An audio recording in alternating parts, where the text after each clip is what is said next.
Hey, it's 7:02. Are we live? No. Simmer down. Are you sure we're not live? Because we could be live, and this could be hilarious. That's all right. I'm gonna sneeze. I don't want that to be live. Radio All right. sneezes are hilarious. All right, we should be good here. All right. His nickname is Superbad. Oh, I hope we don't lose everything. I'm gonna feel like a jackass. What kind of things do they do in an establishment called Silk? Pretty sure she gets a lot of comments about how effing hot she is, so she's probably tired of them. But Well, you kind of had to suspect that that's what was going on anyway. there's no reason he shouldn't have qualified. I guess he did crash on it twice. Throwing Yes. that at the wall and seeing if it sticks. This is the Talking Moto Podcast.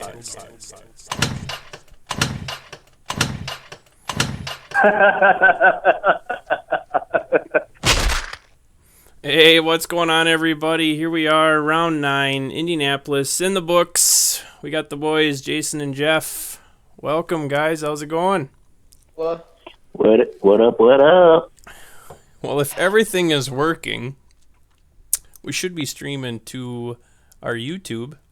So hopefully it is. So, now that that's... Caleb, text Jeff and tell him that everything's working just fine. that would be good. Some insurance. Oh, shoot. All right. Oh, great. Here we go. Here come the phone calls. Yeah. Phone calls, text messages. maybe my phone down Yeah, there. let's tune the phones down. Ugh.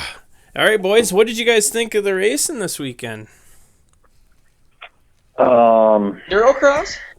Endurocross. You know, It was Endurocross all the way.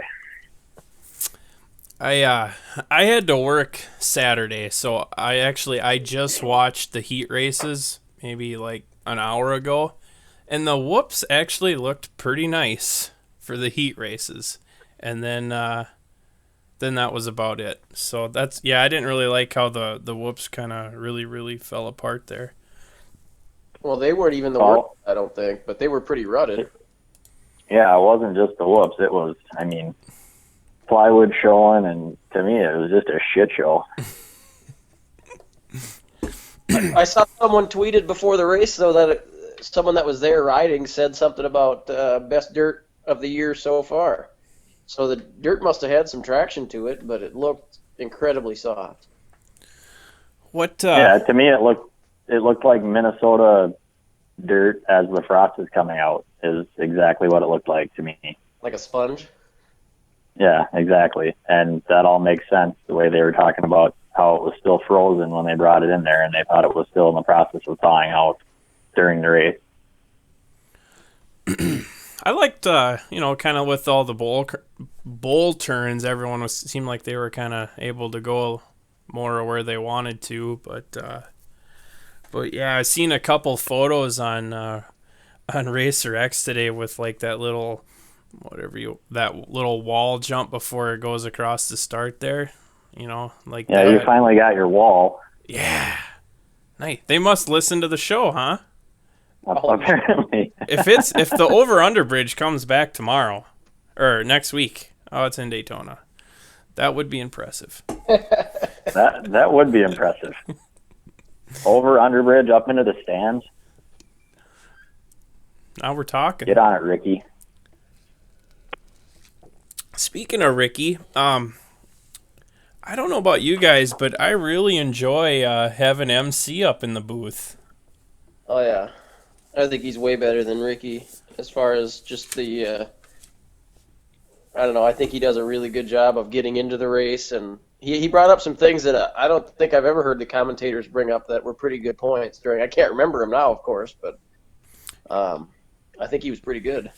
Yeah, like I don't think there's anything I don't not like about Ricky, but yeah, it's just he brings something a little bit different, and I like it. So The only thing that, he doesn't quite have that little jab thing going on that him and that Emig and Carmichael have. And I'm sure we and Jason were talking about it. I don't know that these two like each other all that much, so they I don't know that they do or don't. I don't have any idea, but I could imagine it could get kind of heated if they start bringing up old stuff. I did tweet Emma during the week about maybe getting a set of those grips for a giveaway on the show. No response. How'd that go? No response. Damn it. I know. I'd like Damn to it. give me a set because I kind of want a set of those just to try them out. I tried to hook you up with a new set of grips today, Jeff. I saw that. They're X brand though. Yeah, they are, but That's helping the competition, right? don't say I didn't ever do anything for you. What did you guys see the photo? I got the Talking Moto podcast stickers, the nice fender arches. Oh, yeah. I did. Still waiting on them. I know. I got those sitting there. I'm looking at your T-shirts. I have a little small stack of other miscellaneous decals. I haven't got them to you. I was standing out by the mailbox all day today. Do you have any idea how cold it is outside? Yeah, it's very cold. Ugh. It was only 17 below on the way to work today. We were a balmy minus 10. It was a beautiful day to pour concrete, let me tell you. Well, what do we want to... Do you want to talk about Tedesco's little mishap? I don't know that I've ever seen that off a start like that. And we watched it quite a bit Saturday night, and it was quite entertaining and quite You scary. You mean sidecar? Yeah. Yep, sidecar. I wish they never interviewed him, did they?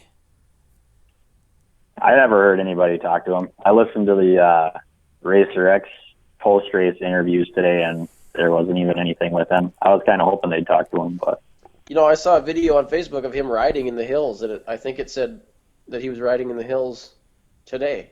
So he must not be too tore up or anything.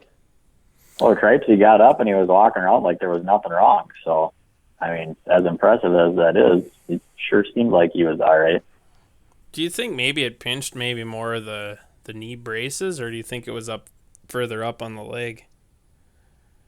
I don't know. It's hard to say. It looked to me like where the tire would have been rubbing on him would have been all knee brace, but it's hard to say. I've never worn knee braces, so I don't really know what they're like, but even with knee braces, I mean, it had to have been pinching his legs pretty hard, didn't it? Yeah, but if it's pinching that versus, taking some of the structure away. I can speak from experience wearing knee braces. I mean, somebody can bounce off the side of you, your leg can be pinched between your bike and their bike, and you don't even feel it. Yeah. So I could see where I'm sure he's wearing top of the line knee braces. So I've got a feeling that absorbed all of it, and the tire stopped right away.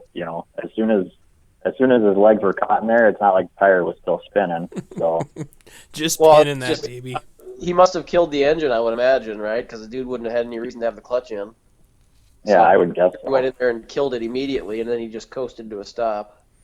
I just don't know how he kept the bike up. I mean, how do you have a guy hanging off the side of your bike, caught up in your back tire, which is no longer spinning, and you still keep it perfectly upright? Yeah, that was pretty. That's got to be a world record of some kind. Who was that again? I can't remember who the heck it was that he got tangled up with. Was it Tevin Tap? I can't. Yeah, it was Tapia. Okay. 211.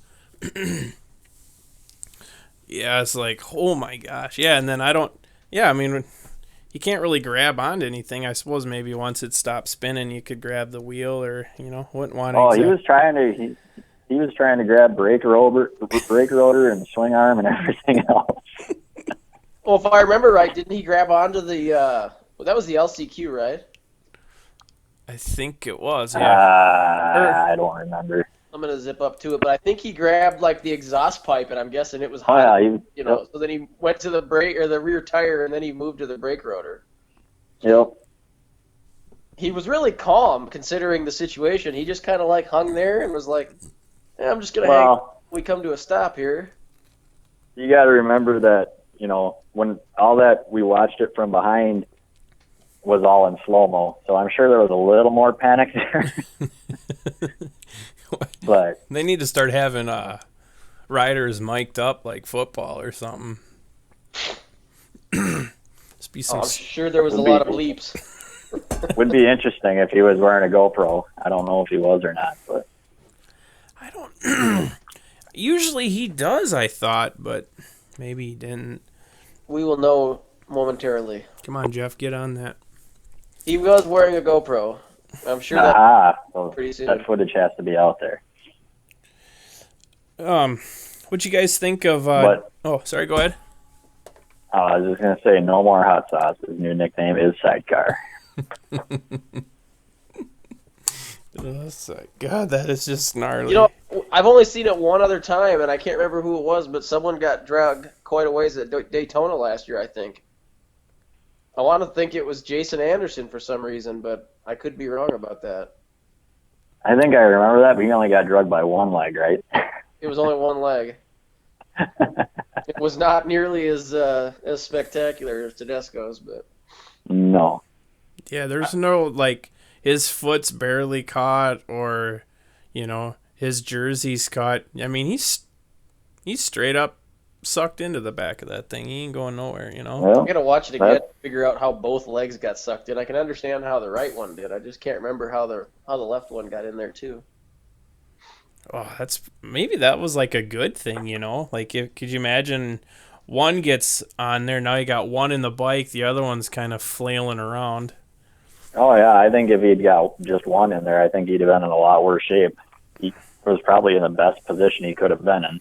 See, I think the reason it happened like that too is because he kind of fell into Tapia's rear wheel, and it grabbed him like north of the knee, so it grabbed him like mid-thigh, and I mean, how far can you spread your thighs apart, realistically? So his other leg was pretty close to the rear wheel anyway and just got sucked in too. So that's how how both of them got in there. But yeah, it was pretty interesting how his ride went. Not something you see every day. No. Nope. That's probably a good thing. So Dungey won finally, huh? Hometown boy finally gets one. I was slightly nervous for him. I guess what made me a little bit nervous is nothing against Alessi, and maybe it was just the track being, pretty gnarly, but like I just thought it took him a long time to get by him, I'm like, man, if he can't get by Alessi, and nothing against him either, but I just, I'd pick a. Well, it's kind of been his MO, lately. I mean, he's definitely picked up the aggression a little bit, but it's always been his MO to kind of ride around for too long and try to make a pass. But yeah, but you guys got. I think he got. Alessi was riding really well. Like, he rides. They did the sign of the lap times last week. He was running like the first 5 laps or 6 laps were at the pace of the leaders, and so he's got 5 or 6 in him at the pace that's pretty much on par with everyone else. But it's I think it's like you said, Jeff. The track was kind of shaping up to be more like an outdoor track, so it might have been, fitting his style a little bit better where everybody else was struggling with it. Yeah. Well, there's no question that he's riding better Supercross than he's ever ridden, probably, because I didn't see him like through the whoops, which used to be terrible. He seemed like he was just as fast as everyone else through them, and that's whoops that are everybody else was tiptoeing through them too, though. Yeah, but I mean, you got to admit though, I mean, everyone else has generally had his number in the whoops, and he seems to be doing just fine in them now. So I don't know if working with burners helping out that much, or he's finally getting the hang of things after. Are you talking about Alessi? Yeah. Yeah, I mean, everything that's, I guess, happened to the poor kid, I don't think, like, it's not all entirely his fault, I guess, but, like, I was bummed that he crashed out, Like, I think it would have been sweet if he would have got, like, a third or something, Oh, my God. Can you imagine the interview? Oh, he was already choked up after another heat race win. Did he really? I literally Oh couldn't. yeah, he did really. It was awkward. I was embarrassed sitting here with Jason. I couldn't listen to it. I fast forwarded through it. See, He did actually. He said, "We're not watching this." I didn't get to see the whole interview until last night. I just couldn't do it, man. It was getting so awkward. I didn't know if I should like go take a shower or go cry or something. Or it was gross. Wow. I saw you looking at me like you wanted a hug. I thought, yeah, he was getting. He mentioned something about dying, didn't he? Talk about dying. Yeah, he's talking about how he has to race because he don't know, or he doesn't know how long he's going to be here and when his number is going to be called. It's like, dude, you want a heat race again? Yeah. I'll have to go back because, like I said, I missed it. I only got to. By the time I got home from work, I think the semis were on the line. So I caught the semis, and then everything from there on I got to watch. So, yeah, because like on YouTube today, I mean, I knew he won the heat race, but obviously they don't show anything after the race, Yeah. hang on here. Oh, I'm sure that baby's all over YouTube, so I'm sure you can find Oh yeah. quite the Oscar-winning performance. Hang on. It was extremely uncomfortable. So what do you? This might make me sound like an ass. Okay, I was thinking about posting Too late. this. I was thinking about posting this for like a I don't know, a Facebook poll or something. So, what's tougher to watch? Davalos crashing in the mains or Cole Seeley getting passed on the last lap? I heard a cricket. What do you mean? I don't get it. Well, he's It's too crashed. early to be tired. He's crashed twice while Yeah. leading. Not Seeley. Okay, hang on. Not the Seeley like when he's on the lights bike. On the 250? Okay. Yeah, not his deal this weekend, which was awesome, but like when he's running lights. Well, I don't, I mean, the Davalos thing was, That was kind of it's not really, I'm not going to say it's not his fault because you can't really blame it on anyone else, but that's kind of a jacked up You where, yeah. you can blame it on the track. yeah, you can, but I mean, that was the line he chose to go in, and that plywood didn't just appear that lap, it had been there. So, I just can't imagine. Trying to remember who brought it up today. I was listening to the interviews on Racer X. I want to say it was Superbad, but basically it said, or it might have been Andrew Short, I don't remember, but he basically said it would have been easier if there were IEDs in the whoops Oh. than to actually have to ride the whoops the way they were. That's how bad they were. Yeah, I didn't. I think maybe that was like the last lap or second to last lap when Dungey was going through them. It was just it looked like you could get off and like walk faster through them, But that one was, It was just, that line was really cut down. it came down to just survival. I mean, every one of the guys that they interviewed today or after the race, obviously, said the same thing, and that was, it wasn't even a racetrack. It was you were paying attention to the track, and you were, wherever you were in line, that's how you were going to finish. That they weren't even paying attention to the people around them. They had to concentrate that much on the track. Yeah, but the problem with that theory, though, is that, like, Villapoto went from last to fourth. I mean, granted, he's a badass, but he was racing out there, which I was kind of pissed because it was a shitty track. I mean, it was all beat up and nasty, but the biggest struggle that kind of ruined the race for me was the start. When you have three guys go down that are in the top, points chase, all go down off the start, that's just a huge bummer for me, anyway. And I agree with you. see those guys try to ride that track and race because at least it looked like it had traction, at least where there wasn't plywood showing. So Yeah. I think we finally got to see a little bit of Villapoto when he's got traction, but I was actually shocked that he came back to fourth because I thought in this field there's no way he's coming back to fourth or any, sniffing the podium, and he wasn't that far off of it. So, Yeah. To me, I was just bummed that, that much of the plywood is showing through, and that, to me, that completely bums me out. I understand the track's going to get ruddy and it's going to get shitty and it's going to be difficult, but when it just completely breaks down and falls apart like that, to me, there's no excuse for that. well, it was one of those deals too where it was a single, like right out of the corner that everyone was rolling. So on the backside, they were all getting on the, getting on the gas hard and just digging a trench right there. But I wonder if they, maybe could think about putting down a little heavier base or deeper base, in a situation like that. I don't think I saw maybe all night long 2 or 3 people go outside in that berm and double the first section. I seen Villapoto in practice; he went triple double, but after that, I didn't see anyone do anything different through there. So, no, I'm sure they can anticipate that. But I was gonna say, is that something that just happened in the main event, or do you think it was happening all day and then maybe they just didn't see it, or it was just kind of getting thin and then it just opened up on the main? I guess I don't really know. I mean, it looked like they gave the track a full workover after qualifying. I mean, it looked like a completely different track. yeah, it did. So I would guess that they did, that they gave it some attention then.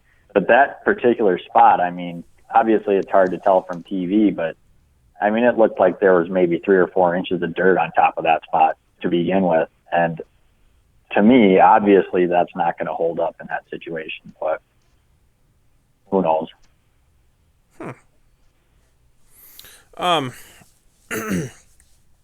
Do you think Roxon kind of got knocked a little loopy off the start, and then he hopped back on and tried to go, and then I don't even know what happened other than he crashed. I guess I don't even know if they showed it. I didn't see anything.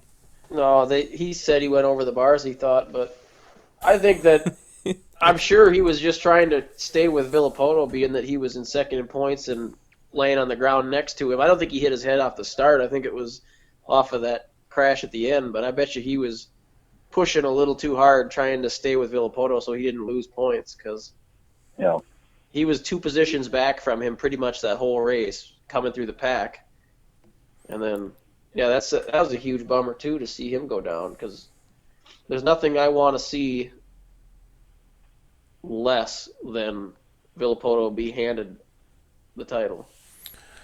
See, I can't remember what round it was. This was a few years ago, I think, already. But remember when Villapoto failed to qualify for that one race? Yeah, Jacksonville. And Stewart was in second, and it's like, oh, he's going to gain, a ton of points. And then what? Yep. He doesn't make it out of the, second or third turn? Oh. It's like, oh, I can't take it. Well, that's just it. I mean, I think that everyone agrees, everyone that has talked about it seems like they all agree that there's some degree of luck involved in winning championships, but, a lot of it is you make your own luck, but, I mean, some of that stuff you just can't control, and it blows me away how some guys just seem to be immune to bad luck, or even when they have bad luck, like Villapoto goes down, half of the field goes down, so he has a chance to get up to fourth. I mean, he didn't have to pass Stewart or Roxon, I don't think, because they were down. So there's 2 positions that he didn't have to fight for. And it just, I don't know. Then you got guys like Wilson and Seeley coming in and taking, I guess Wilson didn't take points away or spread from Villapoto, but I guess it's a good thing that those guys were there, because otherwise Villapoto would have got third. Right. Maybe even better. I'm trying to remember.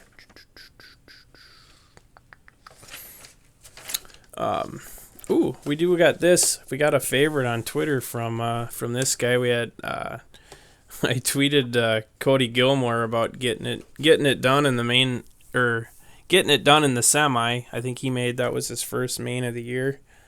So we got a favorite from that. I thought was pretty cool. Sweet. Yeah. Still like to get that guy on here. Happy. What else did I do? Oh, I started to do this list, and I don't know if this is a good idea or not, but I was thinking of doing like the Minnesota connection, but then we got obviously guys from Iowa and Wisconsin that are trying. So I was thinking maybe like the Midwest connection or something. Just guys that are from like the upper Midwest that are, giving it a go and trying the Supercross. And there's a pretty healthy list in the 250 class. The big bikes was a little thin, but who's all trying the big bikes that you know of? I know. Well, I saw Joe Perrin was. They talked about him in qualifying, and they showed a little bit of him on the tube. I think he was in 450s, wasn't he? No, I I think he was on a 250. Oh, was he? I guess.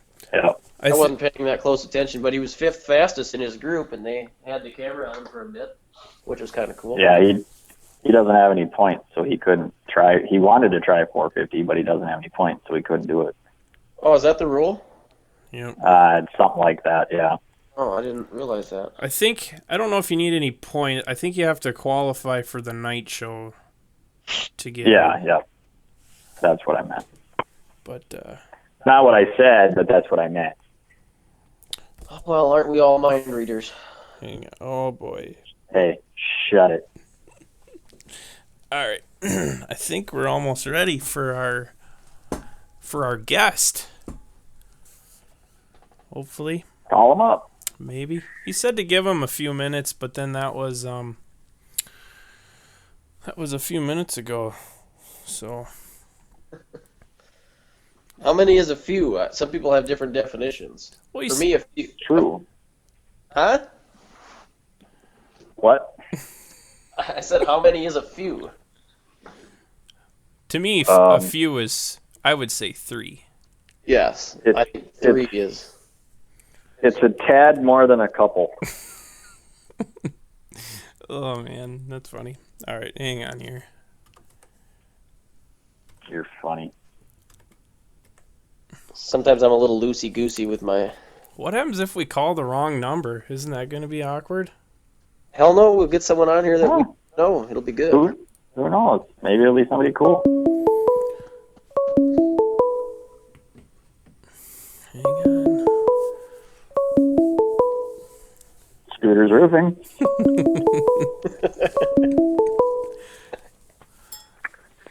What's going on, guys? Hey Jesse, how's it going? Welcome to the Talkin' Moto podcast. Thanks for having me tonight. Awesome. Hey, man. How's that Florida sun? Oh, it's nice. I think it was like 82, 83 degrees today. It was awesome. All right, hang up. Call somebody else. I've had enough. I was gonna say, that's like a 90-degree difference from us to you. Ugh. Yeah, I heard it's been really cold up there. Yeah. Crazy. It's been brutal, man. Yeah, it was pretty cold at Indy last weekend too, but not nearly as cold back there as back there. All right, well, for the people maybe that are hopefully listening, we got Jesse Wetland on. Now you're running hopefully I get all this right, the Team RSR Star Cycle, correct? Yes. Yep. And it's You got it. and you and we had your teammate Zach on earlier, or Yep. on an earlier show. Now I don't even know how I found this today, but there was like some blog, and it said that you had a pretty awesome crash over the triple. Yeah, it was insane. Probably one of the worst crashes, but it was the least painful crash that I've had in a long time. Sometimes that's how they go. Yeah. So what happened? Well, I just, coming up to one of the triples, I got cross-strutted, and I was sitting down off the face, and just the back end fell into a rut, and my front end fell into the other rut, and it just tossed me into, like, a triple, and I thought I was going to ride it out, but right at the last minute, I just ditched my bike and kind of landed like shoulder first on the downside and just rolled. So Is I this got pretty lucky. was this in qualifying? You were standing in between the lanes at the end of qualifying. Yeah. Yeah. It was the first qualifying, or no, it was the second qualifying practice, I think. You know, Yeah. I was watching qualifying and they had the camera on you for a bit, and I saw you come up pretty short on that one triple. How'd that feel? Yeah, it was. It's never fun coming up short on the triples, but It looked like you rode it out, but yeah, it didn't look very yeah, nice. yeah, it was definitely really tough this weekend with all the ruts and how soft the track was. It was just kind of I think that everyone kind of struggled with it except for some of the top guys. They were hauling ass. From the sounds of it, even though they were hauling, they were still struggling with it. Yeah, it was pretty much you got to twist the throttle and hold on for dear life. My kind of track. Yeah. So Jesse, what kind of track do you like? Would you rather have it kind of rut up a little bit more, or would you rather kind of be more of a hard pack? I don't know. I kind of like the hard pack tracks better. I think, during the week, that's all I really ride on is hard pack. Nothing really compares to the tracks at the races, how rutted up they get. So it's kind of a big change to try and get used to in, 8 minutes of free practice. Right. I see. That's where the fan, I guess. I hated ruts riding. I won't lie. So I see from the rider's side, maybe not liking a rutted track, but when you're watching on TV and you know what, I'm not gonna lie, I like to see you guys struggle a little bit out there. Yeah. Yeah. So what's the plan, you guys? How far are you from Daytona now? We're like the next big town south of Daytona, so we're probably only 10 or 15 minutes from there, from the speedway. We're in Port Orange, Florida. So now you guys rock starring it. You're getting to fly around, and you got that poor guy driving your rig around. pretty much. No, Sean, our mechanic, he's doing a great job, and we're pretty pumped on having him as our full-time mechanic. And he's doing a great job, and he's definitely dreading the drive up to Detroit, though. He's not looking forward to that one. I think it's like a 22 or 23 hour drive, maybe a little bit less. That's a pretty good haul. But yeah, you guys, I don't know Sean all that well, but obviously know him a little bit, and you guys definitely lucked out there. He's an awesome guy, and the whole setup you guys have, I think, is awesome with Rick Schugel and Star Cycle. I mean, just seems like a really, really cool deal to me. Yeah, it's definitely a blessing to have such great guys, help us out. It's really cool just for us local fans too. I mean, somebody to get behind and root for, and I mean, every weekend we feel like you guys. Not to say that our local guys don't ever have a chance, but it's really given us somebody to say, hey, we have to watch for you guys, because to us you're kind of like a factory team. Yeah. Well, I appreciate you guys cheering us on. Hey, Hell Jess, yeah, man. how does that work when you guys are in Florida now? Do you guys have bikes to ride, or what are you doing during the week to keep things going?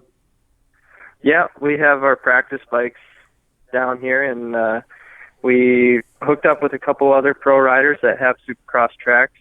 So we're usually riding 2 to 3 days during the week, and then we fly out usually Thursday night or Friday morning. Okay. So are you based in Florida right now? Is that where you're staying? Yep. Okay. Yep. We were in California for a couple months, and then we drove from there to the first round in Dallas, and then raced there. And then after that race, we drove all our stuff to Port Orange, Florida, and got settled in. Okay. So now Rick, he's riding too, right? Didn't he do like some Loretta's qualifier or something down there? Yeah, he did Reddick. He did pretty good too. I think he got a win in one class and a second in the other. Nice. What class is he running? Do you know? I think the 50 plus. I think. Yeah, And if I remember right, it's 50 plus. Yeah. yeah. You know, Jesse, you've been kind of all over the place racing, I'm sure, as a kid. If a guy like me were, say, not able to go to his regional qualifier, is there a specific part of the country you think where the competition would be equal to the guys up here that I could go to and qualify? Yeah, I mean, probably the hardest region is California and Florida. You know, they have a lot of the top guys, but you know, like the mid east and mid central regions are pretty. I don't know. They're kind of like our region. Yeah. Okay, well, that's what I'm kind of in the old and slow class, so it may be different than what you've raced, but. What class do you ride? Oh, we're going to be the plus 30 BC group. Heck yeah. Uh, It's all Yeah, right. I think. Yeehaw. Yeah, I think it's best stacked probably in our region. I don't know, but some of the classes like the B class and A class, they go pretty good. Yeah, well, we're trying to figure something out to make it work. We got a little bit of a scheduling conflict thrown at us here recently, so we're going to try to figure that out. All right, Jesse, what so I didn't see how you finished in your LCQ. You missed it by 2 this week, right? Yeah, I'm not really sure. I struggled so bad. I in the heat race, I got pushed off the track on the start, and I forget what lap it was, but maybe like lap 2, I think I washed the front end out trying to come through the pack, and then the LCQ, I washed the front end out on the last lap. I think it was in like 6th maybe or 7th. I think we're at And yeah, it was just kind of a disaster race, but I was pretty bummed afterwards, but you know, can't really let that ruin your confidence. right. I was gonna say you're. Way to go, Scott. You bring the guy down. God. Oh no. I was just about to say. Can't we talk about Dallas? I'm gonna back Yeah, it. no. I'm gonna back it up here. I'm looking at the results from the 11th at Atlanta. Yeah, no, I'm still pumped on that too. I'm still looking at that and looking at That was a hell of a ride. I was yeah, just I'm looking gonna at ask doing about it this weekend. Jesse, when you were at Atlanta, you were running like 5th for quite a while, I think, or up toward the front. When you ended up finishing 11th, but at that pace, when you got a taste of it, what was it like? Did you come to the conclusion that this pace is like after it was all said and done? Were you like, oh my God, I can't believe how fast those guys are going, or were you thinking this is a pace that I can run consistently? I know you got kind of screwed, I think, by Vince Freeze on that big couple, is where you lost a couple spots, but yeah, no, I definitely the top guys are flying, and I know I can run up there. I looked at my lap times after the race and saw exactly where I stand. I know I can run right up in there in the top 10. I think I was sick at the time, and I think that played a little bit with getting tired at the end. So I'm gonna focus hard this week and try and be able to last a little bit longer. And I'm finally getting over being sick, so that I think definitely helped. that's kind of interesting that you say you were sick. I wondered if when you go to the line knowing that you're sick, if you kind of have that, like, it takes the pressure off a little bit because you're not expecting, you're just kind of going to go out there and do what you're allowed to do or what your body allows you to do, as opposed to if you go to the line feeling great and you put a lot of pressure on yourself to finish good, a lot of times that just adds to like nerves and people making stupid mistakes. I know for me it does. I ride better when I don't think about how I want to finish, but if I go to the line, granted I'm going to the line in like a plus 30 class, but I go to the line in plus 30 telling myself I have to win, and if I don't win, there's something wrong or I'm slow. I ride like crap, but if I go to the line or if I have a tip over in the first turn or something and then I just ride, I ride way better generally. Don't get arm pump, I feel great. So I wonder if that helps guys like you when you're kind of going to the line, not sure what you can expect out of yourself, and takes the pressure off, and you end up riding way better than you would have otherwise. Yeah, I mean, for sure, it definitely helps a little bit mentally. You don't put all that pressure on yourself to do well. You just kind of go out there and ride how you know how to ride. I think, what was it, Roxon a couple weeks ago got a win and said he was sick, so I think that's interesting that you can have guys have some of their best performances when they're not feeling well. So yeah. What else was I gonna ask you, buddy? We got the little practice thing out of the way. Oh, I want to talk a little bit. I want to talk a little shop here, if we can. Oh, okay. Go for Jesse, I'm going to put my knowledge to the test here a little bit because I don't remember a whole lot of stuff past like what happened 10 minutes ago. But is this your first year on a Honda? Yep. Yeah, first year. You came from KTM, right? Yep. Okay. So what's your opinion of the bike? How do you like that 2014 Honda? I love it. I like, how well it handles. It corners so much better. But on the other side, I miss like the electric start for sure. That was nice. That made it easy. You ever electric start. You ever think about maybe buying Sean a case of beer or slipping him a Husky or something and having him swap suspensions with Zach overnight when he's not looking? I don't know. I'm pretty happy with my setup, but the A-Kit stuff definitely looks pretty trick on the Honda. Yeah, if nothing else, it looks good, right? Yeah. No, it looks so good. So there's been a lot of talk about the 2014 450s and how guys are unhappy with them. Are the 250s better in your opinion? I don't know if you've ridden a 450, but I mean, do you notice any things with the 450 like they're talking about with the 450 on your 250? Yeah, I think the 450 has air forks, and a lot of the guys don't really like it. And they switch back to the spring forks. That's what I've heard. But I think the 250s, they have spring forks.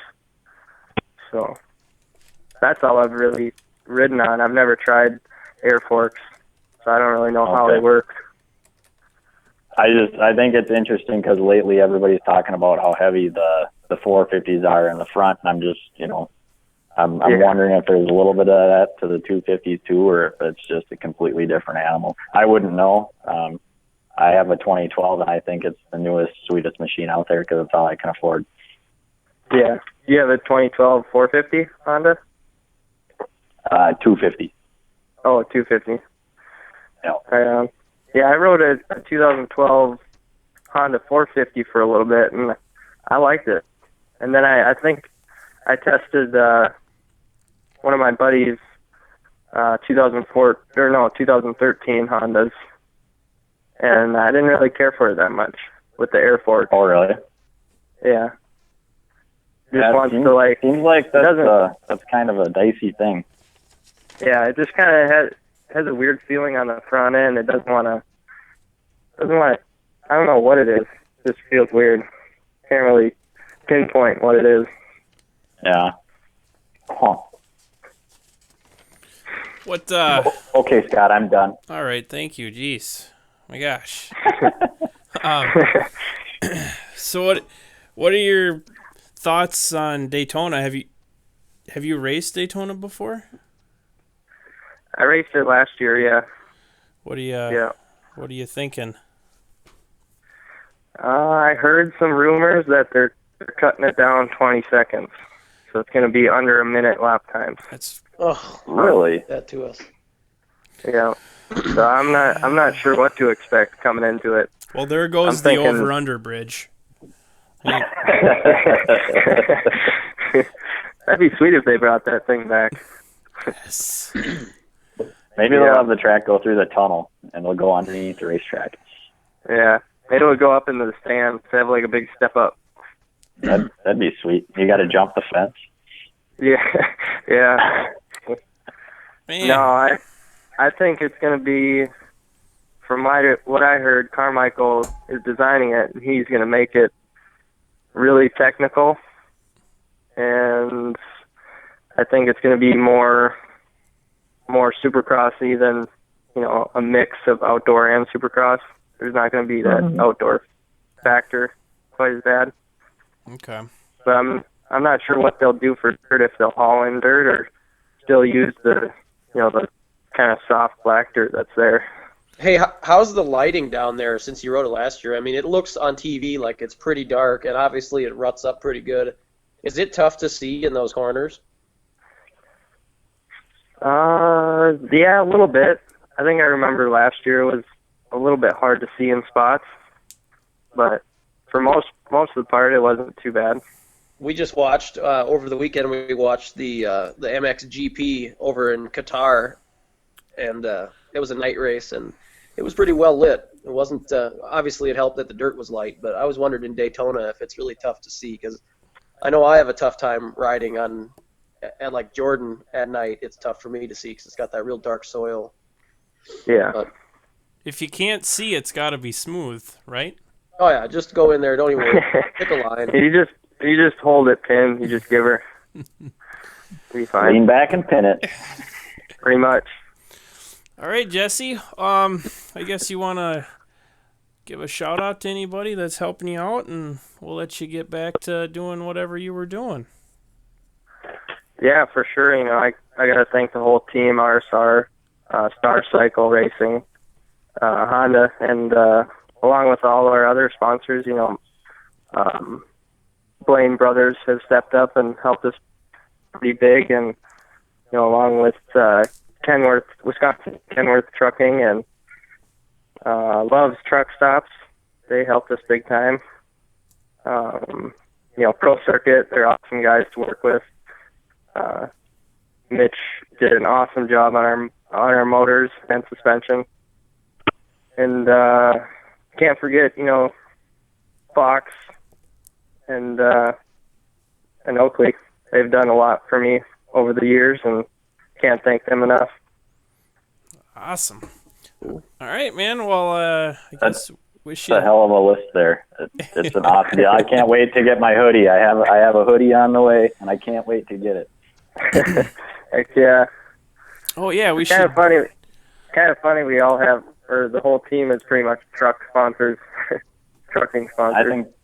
I think that's awesome. Coming from a trucking background and being in the trucking business, I think that's sweet. And I would love to get Rick to come on the show with us. I think that'd be fun as hell. And hopefully I get to Loretta's so I can meet up with Rick and hang out with him. That would be badass. That would be, for sure. I'll have to tell him to come on the show. That'd be awesome. Definitely. That'd be cool. Yeah. All right, man. Well, good luck this weekend, and keep her on two wheels and keep having fun out there. All right. Thank you, guys. Thanks for having me on the show. All right. You bet. Keep in touch with us, Jesse, and say hi to Zach for us. All right. We'll talk to you later. All right. Good luck, Jesse. See ya. See ya. All right. Cool. That wasn't so bad. Boop, he's gone. What made you think it was gonna be bad? I don't know. You never know. Never know how things are gonna go. I've never really talked to him, and I don't think he raced around here that much, but he always did Millville every time there was a Millville race, and every time I was there, I'd watch him, and I could not believe how smooth he was and how fast he was going. I mean, he was the quietest bike out on the track because he always rode in like fifth gear everywhere. But just hauled ass, kept his momentum up. It seemed like he just was always in a gear up on everyone else, and it was fun to watch him. He's a smooth rider, and it'd be cool to see him do well this year. Obviously, he's done better this year than what I think he did last year. 11th is a pretty good finish. So Yeah, for sure. I remember watching him at Kellogg one time. I think it was, I don't know, 2 or 3 years ago maybe now, but I remember thinking the same thing. He's hauling ass, but it doesn't look like he's hauling ass because he's so smooth and so comfortable. It looks like that. It's just impressive as hell to watch him. All right, guys. Well, let's try this. We got a little commercial thanking some of the people that are helping us out. So we're gonna play a little clip, and then when we'll come back, we'll keep talking some racing. After these messages, we'll be right back. Jesus. Good, I got a tinkle.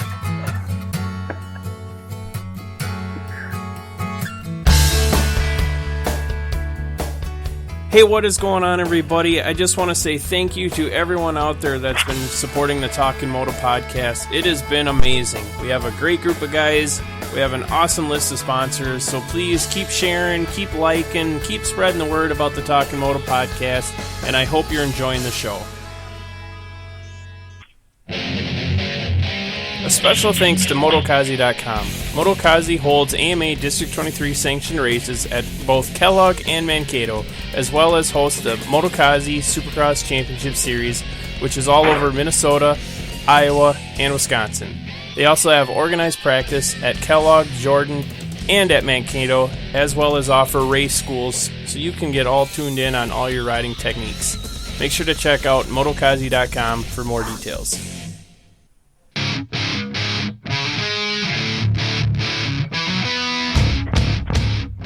MB1 Suspensions is the newest sponsor to the Talkin' Moto podcast. Based out of Corona, California, they offer engine, suspension, and coating services. If you're into supercross, motocross, supermoto, freestyle, or step-up, they'll get you set up. So make sure to contact them today online at mb1suspensions.com. And make sure to tell them that you heard about them from us on the Talkin' Moto podcast.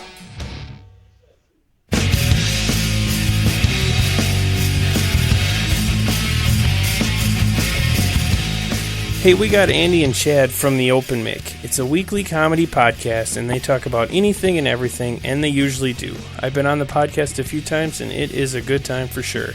It's Friday nights, 8 p.m. Central. It's available on iTunes, SoundCloud, Stitcher. There's more information available online at theopenmicpodcast.com.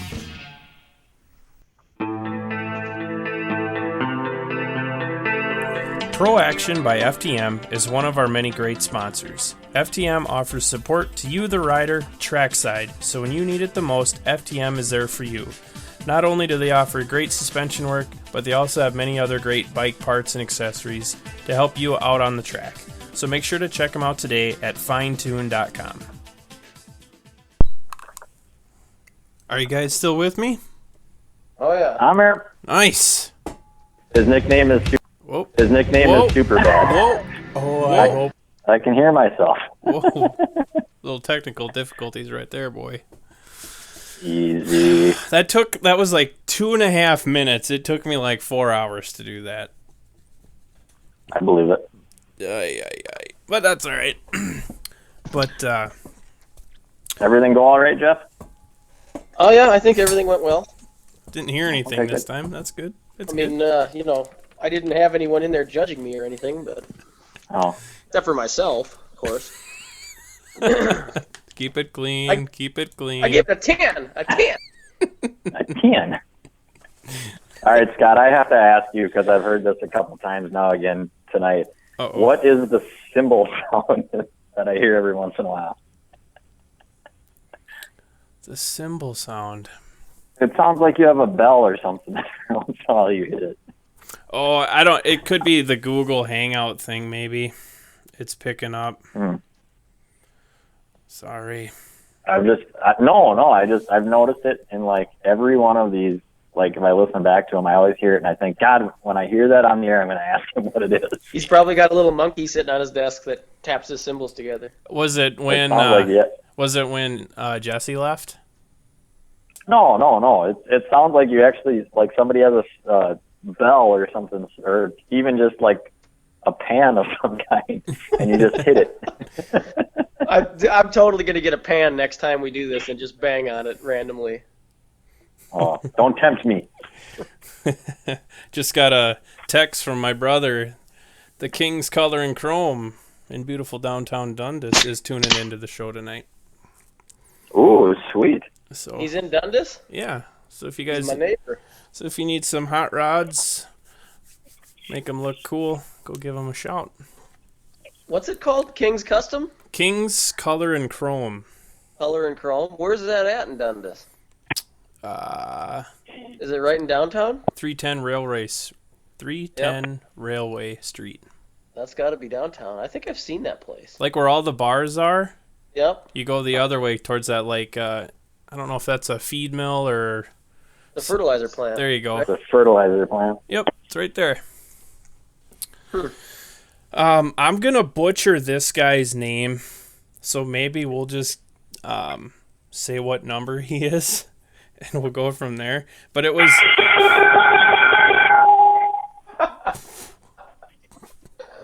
Whoa. What was that? Scott, what is that? That is not me. We got aliens landing? I don't know what you're talking about. From now on, when you answer something correct, I'm going to go.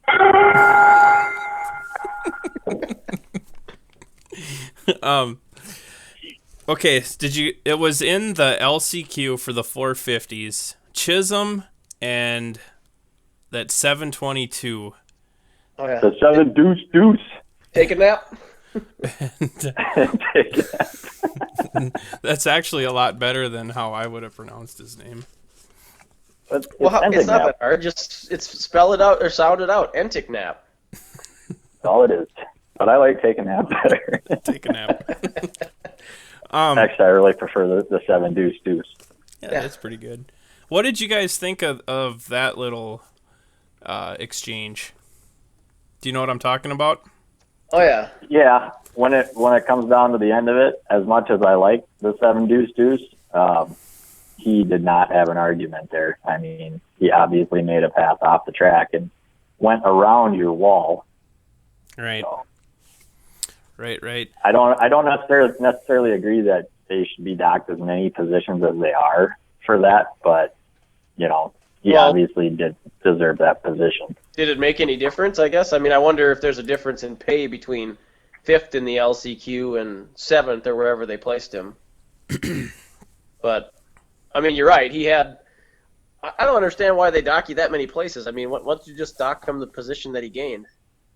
Well, that was the difference between going to the main and not, wasn't it? Right. Yeah, oh yeah. I mean, there was a big difference. But Yeah. I'm saying whether you dock him back to 5th or whether you dock him back to 7th or whatever it was, I mean, what difference does it make, I guess? I mean, to me, it seems like you dock him, I guess, obviously their thinking is you dock him the position that he gained plus a penalty for doing it.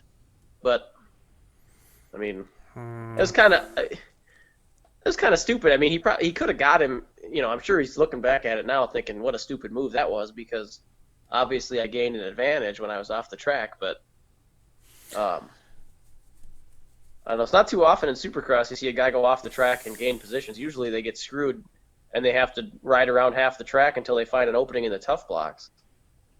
But what do you Just should so happened he found the right spot to do it. yeah, maybe next time he can when he gets punted off the track, he can just whiskey grip the throttle into the wall, and then we'll have another T-bone incident. Or is that too extreme? Not at all. I would have ghost rode the bike into the wall. Well, Chisholm pretty much, it was a clean pass. I don't think they really hit very hard. I mean, he might have. And by clean pass, you mean cut the whole corner and punt him off the track? Yeah, I mean, it's the Supercross pass. What are you going to do? Yeah, I didn't think it was that bad a pass. Agree to disagree. No, I think you're in the minority. You're outvoted. Get the gong back. Nope. Sorry, hang on.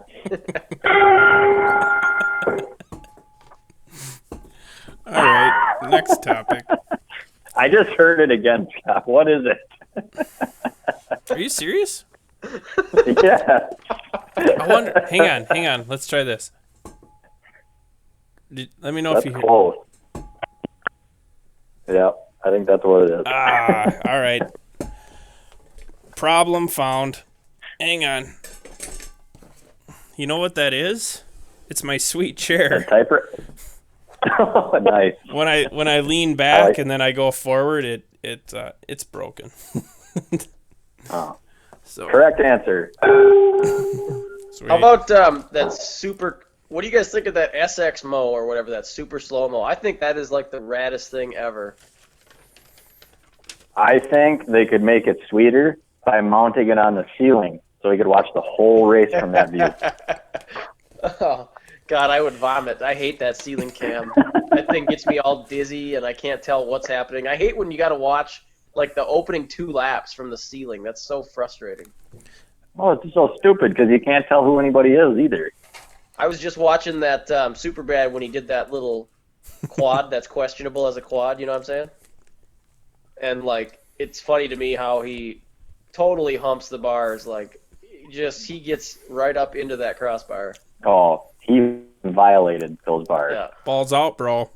He was almost balls on the... His balls were on the bar pad. I'm watching it now. They definitely were. They were. I was listening to his post-race interview today, and you listened to him on a podcast or whatever, and he is dead on Michael Cera. You know, I've been trying to find a picture... His voice cracked just a couple times, just perfectly. And I was just laughing my ass off sitting in traffic this morning. I'm going to find a picture and do a separated at birth with those two. I thought that picture I put on Facebook today was pretty sweet. Oh, yeah, it's pretty close. What was he... Yeah. How did you get that picture? I mean, is that an actual photo, or is that just a still image of a video? I don't want to disclose on the air where I got that from. I think rightfully you have to give photo credit there. Do Big I? shot. But No. I put a bunch of other cool stuff. I made it a lot cooler with what I added. Oh, okay. You do good work, I must say. Some of the visual stuff I see from you is pretty good. Thank you. Let's see. Oh, let's talk about. I think Jason, you sent me a text. The fantasy picks were all jacked up. Seems to me they were pretty jacked up. Let me. Hey, you want to hear a funny story about that? I sent the guy an email, and he had the balls to come back and say, "Make sure you hit submit." Ooh. I I'm did like, hit really? submit. Really, dude? So if I don't submit picks, it's just going to randomly give me picks? Because that's what Yeah. happened. Hey, it's 8:05, guys, just so you know. So, Oh. Thought I'd point that out. what for? Yeah. You're 85. It's significant. In a past Okay. life. All right, I am logging in right now. Let's take a look. Guess what? 552 crossed the line hours ago, and 805 is behind. Well, turns out, damn it, I was just going to say, what about 8:05 a.m., but you got me there, too. Beat you both motos, buddy. Damn. I got the overall. I'm We'll try again tomorrow. I was just going to say, let's have a redo tomorrow. okay. I'm going to text you at 5:52 tomorrow morning. Just I'm gonna say be I win. Lazy ass. Get up. I'll be on my way to work. All right, so I finally got logged in. Talking about again? The fantasy. I got nobody. Goose egged. How easily the rails or the show goes off the rails. It's all right. Ooh, a shiny object. Well, I'm looking at my not paying attention. So what? Yeah, I got two of the. All you got to do is go. Wait, what were we talking about? So what do you're saying that yours you didn't get any picks, or who you picked wasn't who you picked? Yeah, who I picked is not who I picked. I picked Dean Wilson for my wild card, which should have gotten me one. And when I go back after the race and look, it said that I picked Justin Barcia. And why would I pick Barcia when I knew he wasn't racing? You're just covering because you picked Barcia and you didn't know he wasn't. I am not covering. Don't make me come down there and hit you. I think I had who did I pick? I picked Seeley for 10th, and he screws around and gets third on accident. Actually, I thought I had a good pick for 10th. I had Short. Where did he finish, by the way? Because he's been like inside the top 10 every race. 6th, it was his best round. Oh, there you go. Keeping the streak alive. What was it? Stewart. Short had his best round of the year with a 6th. There was someone else that I thought I wrote down that had a best finish. Don't know. But yeah, mine's all right. I just picked really bad. Well, it could be that maybe I don't remember who I picked because I was high on paint fumes after watching that race. That's what happens, man. You come down here, you never know what kind of fun stuff we're going to be huffing. Well, I thought you were talking about, because you raced, do we want to talk about your weekend? Or you want to talk about why you're all been out of shape? I don't know. We might want to wait till later in the show to talk about that. Okay, we don't want to ruin anything right now. But yeah, I don't know. I don't know what happened. What just happened right now?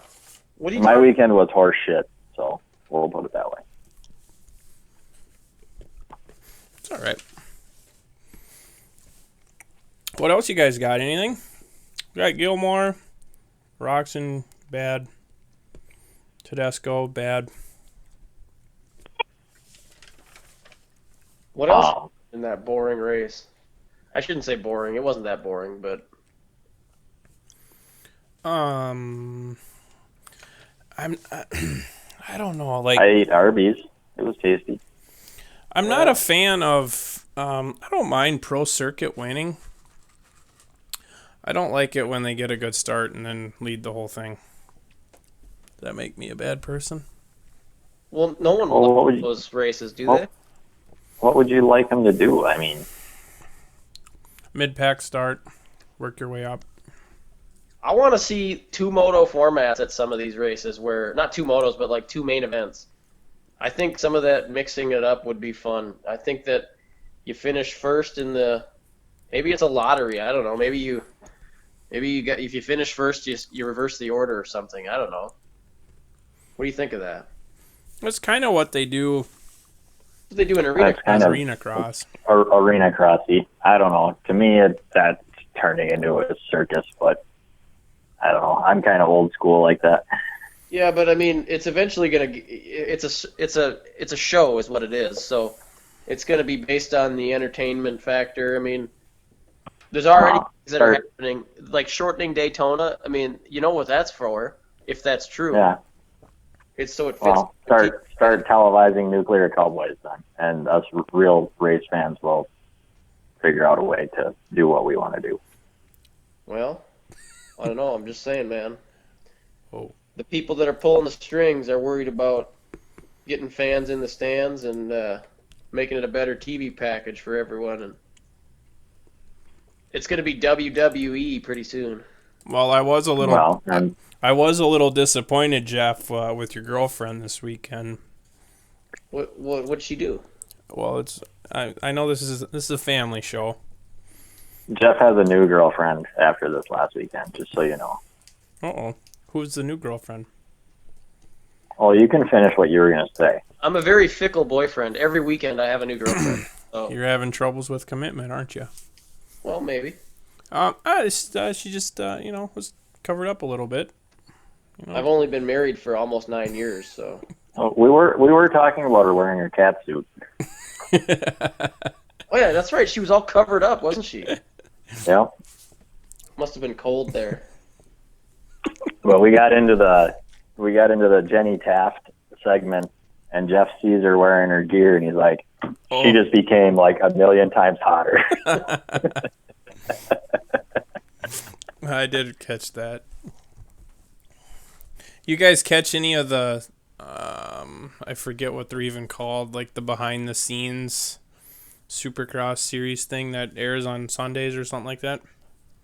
Behind the Dream? Yeah, I watched it. I thought that was a pretty interesting little deal there on Emig. I was trying to figure out in the beginning when he's sitting there with one hand on his knee and his other hand holding his tongue. I'm like, what the hell is going on here? Yeah, I have to. I'll have to catch it. I seen, I think the second one, and that's been it. Oh, so I'm talking to two people who didn't watch it and don't have a clue what I'm talking about then. Sorry, man. I was working yesterday. All right. Well, all right. Let me explain that. I had forgotten that Emig had a pretty severe speech impediment when he was younger. Mm-hmm. And basically what they were kind of showing is what he goes through on a regular basis to get over that, to be able to do what he does. And I mean, actually, it's pretty impressive when you go back and watch some of the old interviews and that stuff with him. I don't want to say I'm a huge Emig fan again, but I mean, I have a lot more respect for the guy after watching that. To see what he's been through and how he's able to do what he does is pretty impressive. I gotta say, I did not know that about him. I guess I don't think I've ever seen an interview with him when he was younger. I thought I'd remembered, after seeing that, I remembered hearing that he had some kind of a deal back when he was younger. But he talks about, his first years in Supercross and how, when they were doing rider introductions and they'd come down the line, he said he'd just be sweatless, just terrified to even talk, because at that point in the race, you want to be 100% confident, and he is afraid to even talk into the microphone, and how much that actually messed with his head. It's a pretty impressive little piece. I think if you watched it, you'd gain a little respect for Emig. I'd really respect him more if we could get some of those grips for our podcast. Well, that's why I'm talking about him. What about his fake hair, though? I mean, come on. What? His fake hair. His Lego hair? Yeah. I don't know what you're talking about. I also did not know that he was fired from Kawasaki for drinking. I guess I didn't. This is impossible, you guys. How am I the wealth of knowledge here? I thought he got caught smoking weed. Well, maybe it was smoking weed. It was partying, basically, but I didn't know he was ever fired from Kawasaki. That blew me away. Yeah, but didn't he go out and then he bought like a Yamaha, and then didn't he go out and win the U.S. Open? You have exceeded my knowledge. That's right. You Didn't sit. take long, Scotty, to gain the crown back from you. Jay, I think I had to go use the bathroom during that part or something. just sit down, Jason. Just sit down. Just for that, I'm going to stand up. I'm standing. They can't see me, but I'm standing up. Oh, shoot. All right. Tell us what happened. What do you mean, what happened? What happened? You guys, there's a scheduling conflict Oh, on your I'm guys' road to Loretta's. I'm going to leave it up to Jeff to tell you what happened, if he wants to tell you what happened. it's not like anything happened. It's just it's all been there. It's just I don't know. Some things. It was happened. it was a realization today, apparently. And You know, it's funny because, okay, so I didn't really even know what date the regional was. I mean, I knew it was in June. I didn't know what day in June or anything like that, but I knew it was like in the middle of June. And so my brother was originally scheduled, he was getting married this summer. He was originally scheduled for June 7th, and apparently the venue that they had picked made a mistake and, did some double booking or something, and so he had to reschedule. And the only weekend he could get both venues, because he's doing like a wedding and a reception at two different places, and the only time he could get it would be the next weekend, which would be like June 14th, or is that, yeah, June 14th. And that happens to be the weekend of the regional. So originally the wedding was no issue. There was no conflict. And then it had gotten changed, and I didn't think much of it until last night going to bed. For whatever reason, it just kind of dawned on me that I have two things going on this year, and they're both in June, and I started worrying that they might be the same weekend, and turns out today they are. So where's the regional then? Mount Carroll, Illinois. And the wedding is in not Mount Carroll, Illinois. You guys, like as far from Mount Carroll, Illinois as you could possibly be. You guys. So my thoughts are either go to a different area qualifier, which there's a regional in Indiana, which wouldn't be that bad. But the area for it is like second week in April, so it's coming up, and I'm not really ready. And I have to start getting ready like right now. And then the other option is to go down to south into the South Central region, which is in Texas, but they've already had, I think, maybe 2 qualifiers areas. There's still time. I mean, I could go to Kansas and do one, which would be fairly short drive, but then I got to go back there to Freestone for the regional, or the other one, the regional's in Indiana, and I'd have to go to like Pennsylvania or somewhere over there to do a qualifier. But that's why I was asking Jesse, kind of wondering, is the competition, I'm assuming it's better down when you get into Florida or out west where you got more guys riding, but hopefully the Midwest or the center of the United States is similar to here, and I shouldn't have too much trouble getting through an area, but that's just more races that I got to travel to that I wasn't planning on, and with $4 a gallon gas and a motorhome that sucks it's going to be expensive, so. You guys want to use my jet plane? Sure. It'd be better if you had a helicopter. I don't know, if we can land at the tracks. I'm just getting. I thought about trying to figure out how I could get there, how long it would take me to get there, and it wouldn't work. No, so you got to do the right. The thing is, I'm pissed off about it, like beyond belief, but I realize that anytime you plan your own wedding, you're always going to have conflicts with someone, and you just got to worry about yourself and plan your wedding accordingly for you. You can't worry about what everyone else is doing. Right. So I can't, obviously I don't fault them at all. It's not anything they knew what was going on or even cared to think about. So here's what you do: is you buy him a card, give the in-law a flower, and tell him you got some other stuff to take care of. I know he asked me to be his best man, so there is that part to take care of, which that's not really best manish. He might have a backup plan for best man, though. I'm not sure. So he's probably listening. He may be listening right now, but that's the gist of what happens. So. You got an iPad.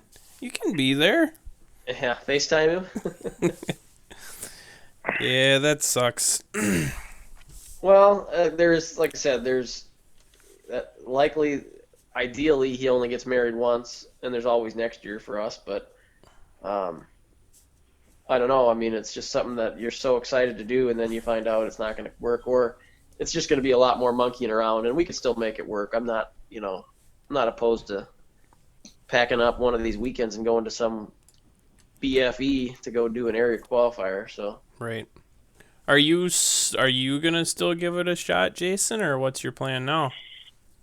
Well, I was on the fence until a certain somebody said something, a couple hours ago, and now, fuck it. I'm sorry about my language. Yeah, I'm doing it. I don't care. Nice. I don't care if I have to go along. So. Well, what was it that sent you over the edge? No, I don't know. Sorry, what's the name? What you said about me not qualifying? Oh, come on. Why you gotta be such a jerk, Jeff? Well, no, dude, I told him this is the deal. I said we're going to go no matter what. So we're going to go whether we both make it or whether only one of us makes it or whether none of us make it. We're going to go. Because I wanted to go for the experience, but I started to second guess that because I started to feel like it was really going to be pretty realistic that we get to go, and then I probably don't want to go if I'm not racing, But it's so I told him that I said that thinking that he may not qualify, but obviously now I'm the one who won't be qualifying, and he must have took that hard. So he said, "Sure, appreciate the vote of confidence." Well, my reasoning behind that obviously is that we've raced each other a lot, and if I'm not even sure I'm going to make it at one point, I was questioning it. Sorry, I'm Usually, No, I understand. To me, it's like it was kind of an, all right, you know what? I'm going to figure out a way to do this. I don't care. So I kind of discovered again at Cedar Lake over the weekend that I can go to races alone and have a good time. I had a blast over there last Saturday. Met some more really cool people, and even though I'm handless because of the way it all turned out, it was fun as hell. So I'm going to figure out a way to make it to Loretta's one way or another. okay. It's Mount Carroll. Okay, there it is. Sorry, I was trying to. I'm just trying to find well, it. with that being said, Jason, if you've got time off already scheduled, right? Or did you get it scheduled? No, I haven't done it yet because my boss is on vacation this week. I have to wait for him to get back. Okay. Hang Because on. I was thinking that I'm going to have to go, if I'm going to do it, I'm going to have to go to some far off southern or eastern races, and I can either go it alone or whatever. It doesn't matter to me. Obviously, I'd probably take my family, but you're not going to be able to have all those days off, I'm sure. No, Oh, it's going to be tough, especially if it's within the next few weeks here. I mean, I'm not going to be able to do it for sure. So if I got to try to do it alone, I'm going to figure out a way to kind of shrink down the operation and, probably try to qualify through Little Falls and keep it as cheap as humanly possible and see what happens. I am. All right, keep talking. I'm doing some research. Hang on. well, it sounds You're like we got. researching. Hey, I was going to tell you guys too. We had 4 people listening live earlier, so Sweet. We're pretty much a big deal. I know that's pretty. Yeah. I mean, Is it 4 people we know? Caleb was one of them, so I mean, Oh, that's good. Your brother Probably- Matt just chimed in too on YouTube. Uh-oh. is he pissed? No. Well, Dude, he chimed Jason, in. if Jeff can't go, maybe I can meet you. Maybe I'll just meet you over there. Over where? If you make it to this Mount Carroll place. Oh, Where is it? I just lost it. Well, that one's almost a shoe-in. I mean, we'll get to that one. I think we'll get there. I don't have any question or any doubt that you'll get there. The problem is, Scott, if I'm going at this alone, I don't have the resources that I would if I have a teammate. So I'm going to be hoboing it in my van, and there's room for one in there. All right. I mean, that's the issue. So I want to know what the hell is going on down the street from me here, because that's the 5th cop car and all kinds of fire trucks. So Caleb's probably not listening anymore. No, he told me And there earlier goes, he put it on pause. So there goes the second meat wagon. So hey, how something's far going down in the hood. Scotty, What's that? how far in are we? About an hour and 20? Yeah, give or take. I got nothing. If you guys want to wrap it up, we certainly can. I want to know what Matt had to say. Oh, nothing. I just posted something on the YouTube. I was like, "Thanks for watching. I hope everything sounds good." And he said, "Yes." So How do you talk on YouTube? I don't get it. You just comment? commented on it. yeah, Oh. Yep. Well, that's Right on. obvious. so that's it. But I don't know. I guess maybe to get back to some of the racing. I don't know. We kind of mentioned to it when we had Jesse on. I like it that it's rutted. and I guess I was more disappointed at how bad the whoops got. But, I like it, as much as I wouldn't want to ride like that, I like it that it's not hard packed and, everyone kind of goes in the same spot. But I didn't like how the whoops broke down that bad. I guess my only issue is, and I've said it before, and I'd probably say it again, and most people are probably tired of hearing me say it, but I don't like it when the track decides a race, or when riders are saying that they were so focused on the track that they couldn't race, then to me it's not racing, it's survival. But Jeff made the point, look at Villapoto. Obviously he was racing, so obviously there's two sides to it. I don't know what the answer is, but I personally, I'd rather watch a track that isn't all rutted up and all crappy, and watch these guys go balls out as fast as they can go. But that's just me. Right. Well, has there been a track yet this year where we've said it was great? I mean, Oakland was good, if I remember right. Oakland was super tacky and lots of traction, and guys could pretty much do and push whatever they, push the bike as hard as they wanted to in the front ends, weren't sliding out. But it seems like the last Atlanta was supposed to be awesome, and it was really dry and kind of like crumbly dirt on top of, hard base, and it wasn't good, and Indy was junk. So, I mean, obviously it's the same for everyone, but I'm kind of with Jason. I want to see a track that guys can actually push it, and plus, I mean, I feel like we haven't seen many battles in the 450 class. Seems like it's kind of follow the leader out there a little bit. Maybe I'm probably, I'm just like everyone else. I forget the last, 2 races ago, all I think about is the last race. But I just feel like it's been a lot of single file, racing. And then like we saw a couple weeks ago, the outcome of the race was decided by who didn't jump a triple. There was no battle. There was no block pass. There was no fun stuff. Why am I brain farting on that one? That was where Villapoto slid out and missed the triple, and Roxon jumped over him. Oh, okay. Yeah. That was Atlanta, wasn't it? Yes, it was. Yeah. Yeah, I don't. The only good thing is Villapoto's only won 2 races this year out of 9. Well, that's another way to look at it. But how many other years has he turned it on in the second half of the season and just run away with it? I think the interesting thing is, and this was brought up, earlier last week. I don't even remember who said it, but they're talking about the track and talking about how every rider wishes the track is more technical, because every one of them thinks they have an advantage on it. What they don't realize is that every other guy on the gate also thinks that they have an advantage if the track is more technical. So if that's the opinion of everybody, then you're not doing anybody any favors. You're not doing the racing or the sport any favors by doing that.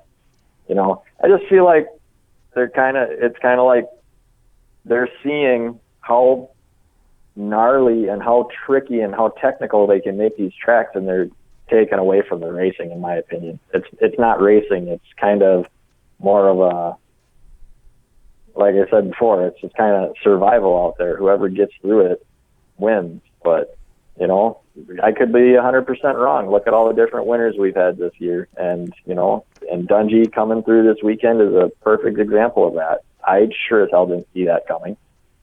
Right. Maybe Feld was trying to keep it interesting, and they sat together in a room and said, okay, what can we do to make sure Villapoto doesn't win a bunch of races? Let's throw a bunch of super hard pack tracks at him. We know he doesn't like them, and then let's throw him off by bringing in some terrible dirt at Indy and terrible dirt at Atlanta. I wish they would do that. The thing that got me about Indy, I guess, and what originally got me frustrated with that is that they blamed the fact that they had the NFL Combine in Lucas Oil Stadium, was that last weekend, and that they didn't get the dirt inside early enough and that it was frozen and that's why it did what it did. Who's planning this crap? how do you not foresee that being a problem and say, hey, maybe we should think about this a little bit more? I mean, it was probably like the Brainerd Legion, man. They were double booked. well, I would hope that Feld Motorsports would have, a little more, I don't know what the word is, but I'd like to think they have a little more control over it than that. Maybe they don't, maybe it's not their fault. Maybe it's Lucas Oil Stadium's fault or, whoever. It's just, to me, that's sad that that's going on. Hey, can we talk about, I want to bitch about something here. Jason talked about it too quite a bit when he was down here. What is with the stupid order that they go in? What do you mean? It seems like it's getting dumber every week. Yeah, just the way that the order of the races, the order of events seems really ass backward to me. I feel like they have to fill a bunch of time because they put the second semi, 450 semi, right back to back with a frickin' LCQ or whatever. So they gotta give the guys time to do something or go work on their bikes, and then they fill it with just garbage. It just seems like it's, I don't know. I'm way off base because I don't even know how it runs off the top of my head because I'm doing too many things at once and can't focus right now. But well, yeah, doesn't it go? What race is coming up and I thought they did it right. To me, go ahead, Jason. It seems to me like the order is so obvious, that they're just completely missing it. That I don't understand why they keep having this. Like you say, a 450 LTQ right after the second 450 semi. How is that fair to anybody? Yeah, it's just. I mean, they had it right the first weekend at Anaheim 1. They got it right. Yeah. Yep. So. Yeah, because I thought that was the deal, is because they do the introduction, and then it's all the 450 guys, and then the lights come out, or 250s come out.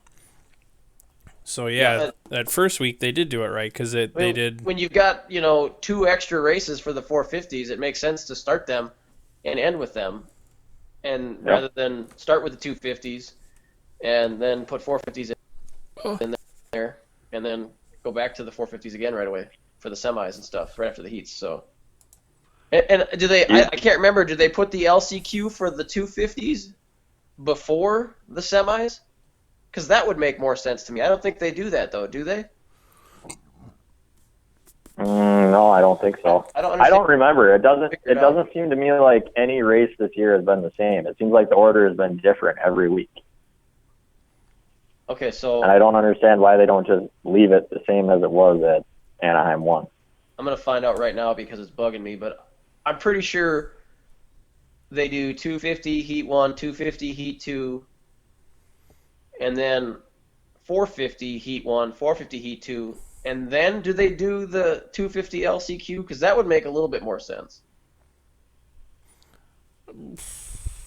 No, I want to say that's what they do. I'm not quite sure. I guess I don't notice it being any different than how it's been the last few weeks. I know it's different than the first round, but everything else to me has always been the same. Yeah, I just don't understand why they're not running the 450 heats first. It just seems like it makes more sense. But well, see, that's why you and me aren't scheduling stadiums and we aren't scheduling races because. Apparently. I mean, I don't even know what I'm talking about right now. So. I've always wondered the same thing with qualifying too. Why do they do qualifying in the order that they do? Oh, in the morning. Because don't they reverse that halfway through? I'm not sure how they do it right now. Completely off on that.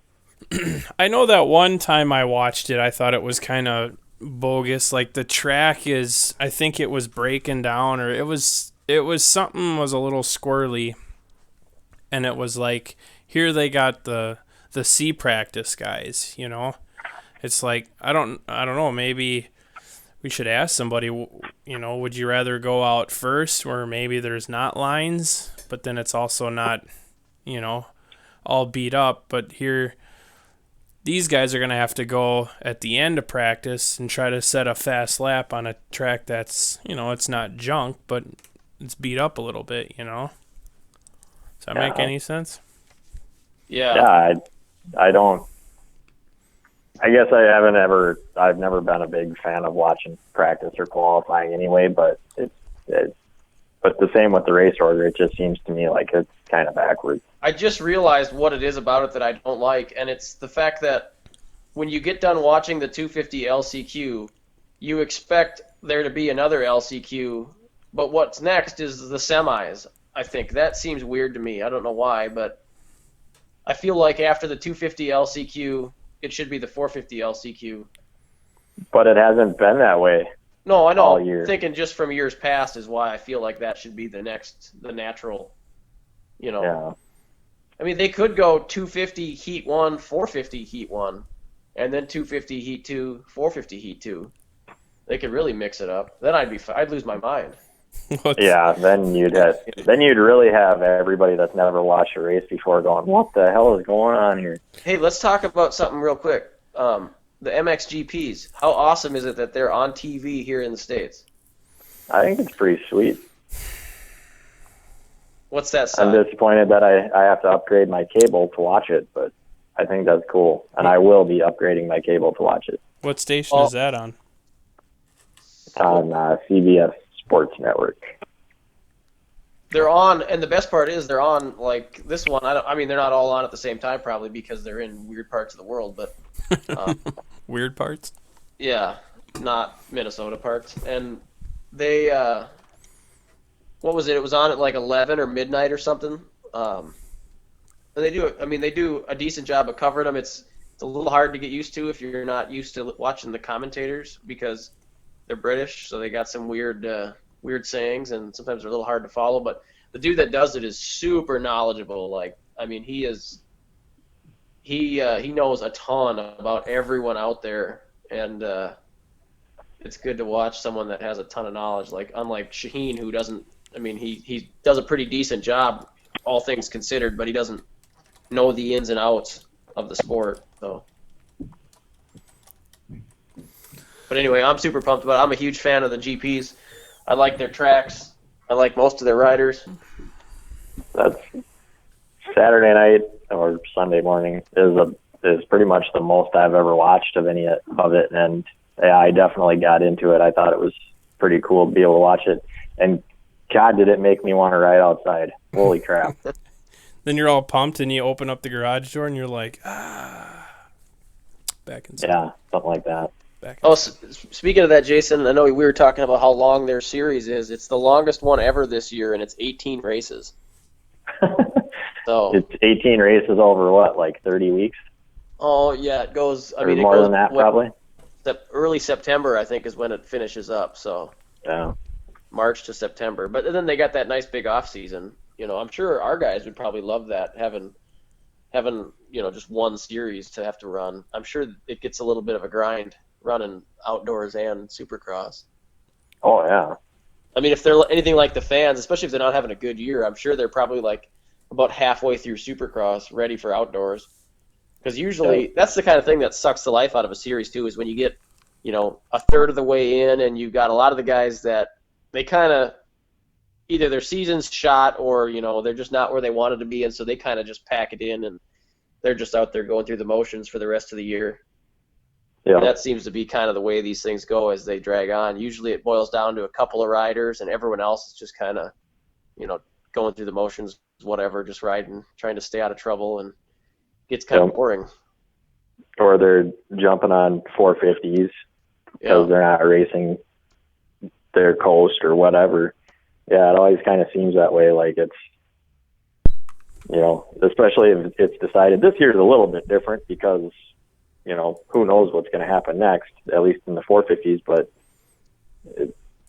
I'll never forget. I don't remember what year it's from, but I have the Great Outdoors here somewhere, and I don't remember which one it is. But I'll never forget Kevin Windham talking about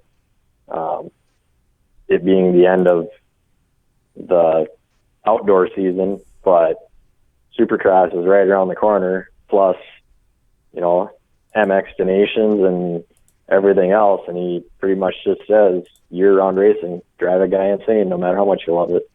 Yeah, Yeah, that's got to be tough. I mean, there is for us fans. I know it feels like the off season after nationals to Supercross takes forever, but when you figure you got to start riding for a series, a couple of months in advance to get your fitness to where it should be, I guess, or your testing or whatever. And Supercross is probably even more so because I think setup is a little trickier for Supercross.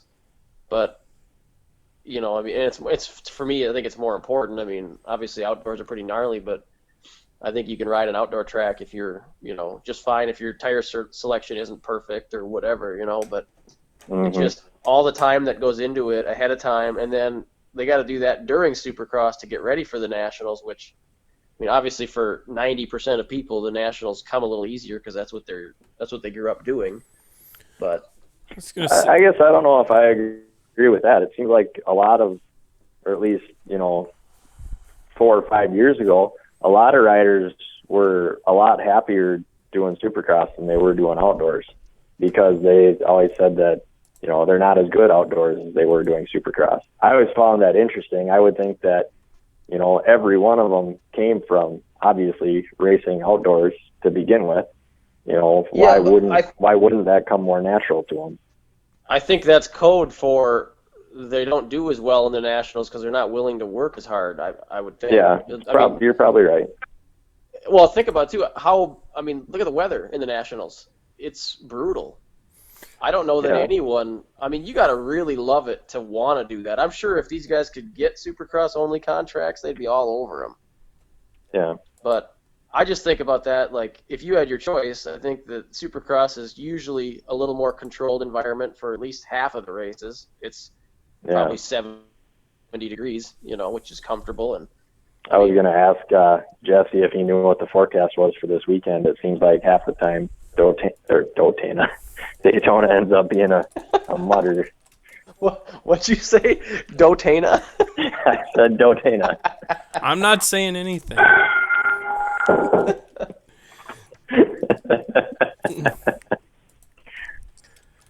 I don't know. I guess so. Hang on, I got to do the Emig. I got to grab my tongue. There, now I'm better.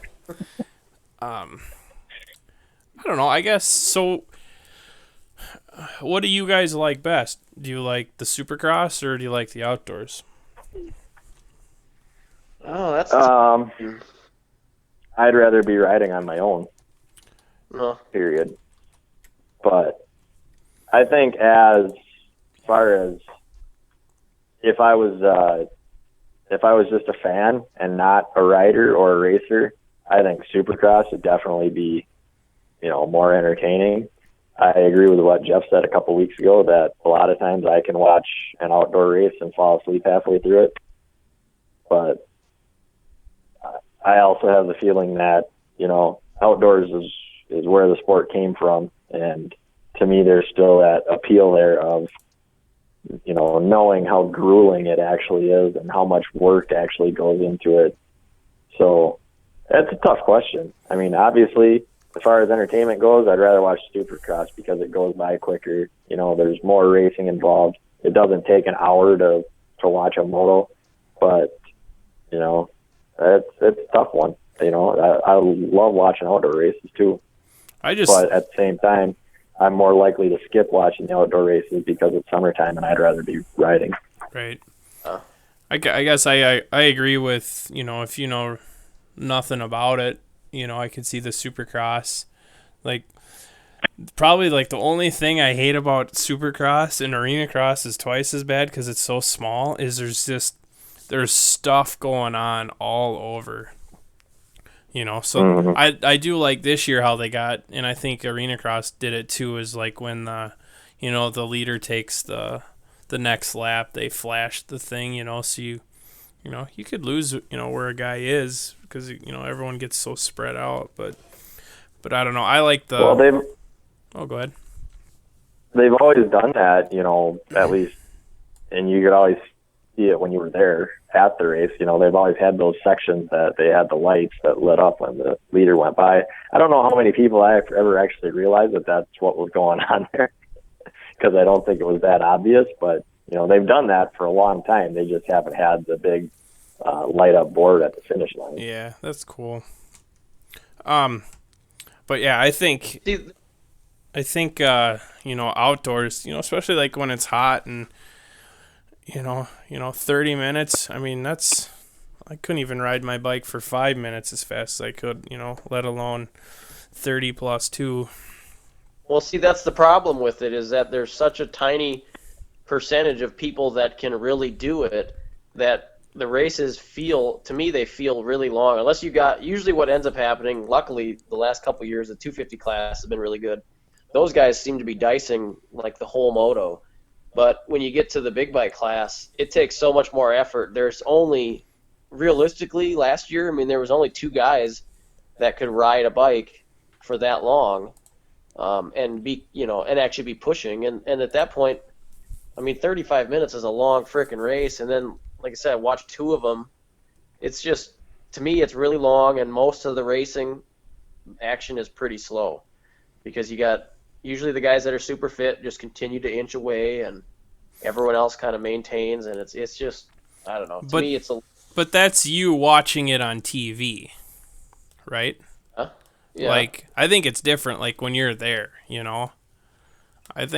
I could go every weekend to the motocross. Yeah, I mean, it's definitely more impressive to see it in person, but the problem is, I mean, when we go to the Millville, for the National, you can sit on the hill and see, 3/4 of the track, but there's a lot of places that you want to watch, like the whoops are fun to watch, and you got to walk over there, and then by the time you walk from one side to the other, the whole race is over, So Walk faster. I like going to the races, but huh? I said walk faster. Oh shit, it's a long ways from one side to the other. When I broke my leg, I parked. Okay, so before you go where it has like the big Spring Creek sign, I was probably 200 yards down that fence is where I started, and I crutched all the way down, and that's back when they had the big downhill double, and that's where I sat. I brought my chair and I didn't move. And, that was horrible. That's my fun story. I guess to me, I kind of have a problem going to like Spring Creek for nationals. Now, I've only been there once, so maybe I don't know what I'm talking about. But I had more fun the whole week that we were there before race day, because it was just a party and we drank all week and had a blast. As far as going there and watching races, I guess. But I mean, it's the same opinion I have all the time, is I'd rather be riding myself than paying to watch somebody else ride. Right. But I thought it was funny you brought up arena cross again, and my brother is sending me texts on Sunday morning, and all of a sudden you just shoots me one that says, "Boy, Supercross has really gotten lame," and I was like, "Well, what are you talking about? I thought last night was a pretty decent race." He's like, "I don't know, I'm watching it right now and it's pretty lame." I said, "Well, did you DVR it?" And he's like, "No, it's on right now." I said, "You're watching arena cross." And he goes, "What's the difference?" I'm like, "Huge difference, buddy." That's funny. Okay, so I just checked. My little brother. I checked the weather. So I don't know, Jason. You may want to put the earmuffs on. Why? Nice 65 for the high and 58 for the low. And then Any rain? Thursday, there's a 70% chance of potential for severe thunderstorms. But Friday, Saturday, Sunday is good. Saturday is 71. So that's I think our best chance for a mutter is going to have to be Don't say it. Don't say it. MetLife, right? Thank you. Probably. Outdoors in April in New York. I mean, I'm assuming it's the same April showers bring May flowers holds true for them. Well, from what the guy just said on the news here earlier tonight, talking about where spring is, it's probably still going to be snowing there. Oh, yeah. Well, don't talk like that. I was hoping that March would come in like a lion and go out like a lamb. So Well, it was a cold bitch of a lion, that's for sure. Yeah, and I'm hoping it's a nice, warm, fuzzy lamb. So what is that? Is that New Jersey then, or is it New York? It's either or. East Rutherford, New Jersey. I think which you can is throw a basically rock New across York. the river into New York. Yeah, but they'd be shooting from the other side. Yeah. They'd be like, I see a rock, I'll raise you And I a raise 9 you. millimeter. I'll raise you 9. Pow, pow, pow. I thought I tried looking this up before. So, okay, so this is like averages for the month of it's March or April. When is that one? It's the end of April, isn't End of it? April, yeah. It's the second to last round, so it's maybe in the end of April, like last weekend. All right, let's see if I can't bring this up again. All right, here we go. So it says the end of April, it's like 60 What about average. nighttime? So 60 for the highs and 44 for the lows. I mean, I get the draw for that. I mean, it's a big deal, but that's gonna suck. Our mutter's gonna be in April 12th. Is Seattle? That's the one Seattle. you're going to? Yeah. That's what I'm thinking, too. I wasn't going to say it. What's the deal with that, Scotty? You're flying out there? Were you planning on going there anyway? No, I had no idea. So you're just going there for the race? So, my wife, she's like, I'm planning something. I'll let you know, like on Wednesday, if it's gonna happen. I'm like, okay. You want to tell me what we're doing? Nope, not gonna tell you.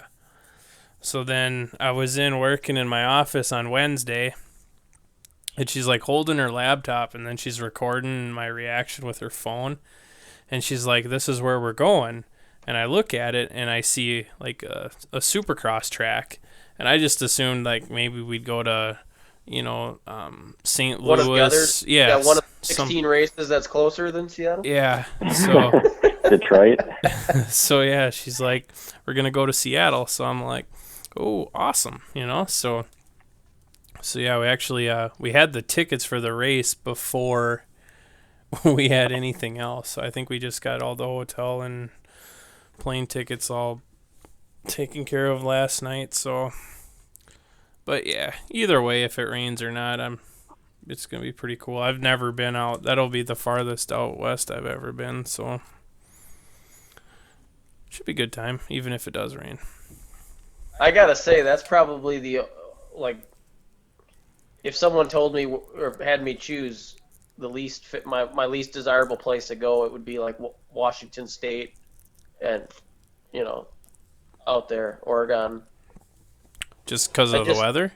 I don't know. I feel like is there anything out there to see? I mean, I don't know. I guess I'm not really into the whole Seattle thing. I'm not really a grunge rocker. My problem is you're in Villapoto country. Yeah, there is that, but But on the other hand, I mean, Dr. Fraser Crane. where else? I guess where he's a else? big hit in Seattle. To go to Detroit, I mean, Detroit's probably kind of sketchy and nothing to see there. So I guess that's as good a one as any to go to. I'm excited. I'm excited for the race, and then I'm excited just to kind of relax for a little while. So, well, I guess maybe because Minneapolis is a fairly big hub, I guess, for planes. It's like everywhere I've gone, it's always been a direct flight. So this one, we don't have a direct flight. So we'll leave Milwaukee, and then I think we land in Denver, and then we go Denver to Seattle. And then I think it's the same thing coming back. I think that's pretty normal flying out that way. Yeah, I have no idea. Even out of Minneapolis, I'm pretty sure you'd probably have a hard time getting a flight direct to Seattle from Minneapolis. I guess I've only been to pretty much Vegas and Orlando, I guess, are the only places I've ever been to. that you would need a plane. But For the most part, anywhere I've gone, I've driven. So I don't really like airplanes. So then we're gonna have to move her to Tuesday night.